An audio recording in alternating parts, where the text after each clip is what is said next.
Kreu i opozitës Sali Berisha në një deklaratë për media të shprehur se zgjedhjet 11 majit në Shqipëri përfaqësojnë farsën më të rëndë elektorale të 34 viteve të fundit, duke i krahasuar ato me proceset zgjedhore të diktaturës. Dje u ktheva nga Brukseli, ku mora pjesë në forumin e Bashkimit Demokrat Ndërkombëtar, organizat që grupon 87 parti politike të qendrës djathtë dhe konservatore nga të gjitha vendet e botës.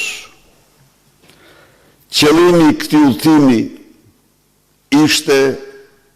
mbrojtja e votës së qytetarëve shqiptar, denoncimi i farsës më të shëmtuar elektorale të 34 viteve të fundit, farsës së zgjedhjeve të 11 maj 2025.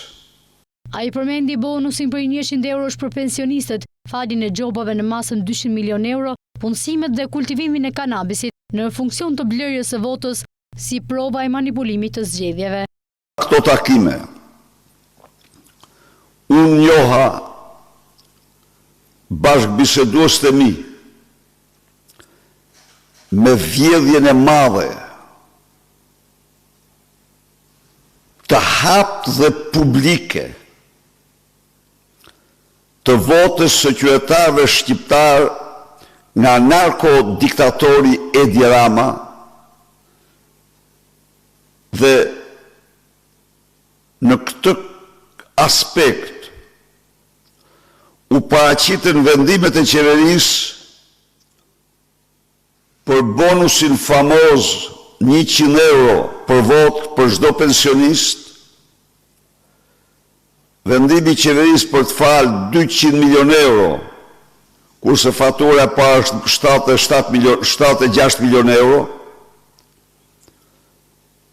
punësimet, 10 mijëra punësime për votë, 10 mijëra hektar kanabis për votë. Janë këto akte të cilat rrëzojnë në mënyrë përfundimtare farsën elektorale të 11 majit.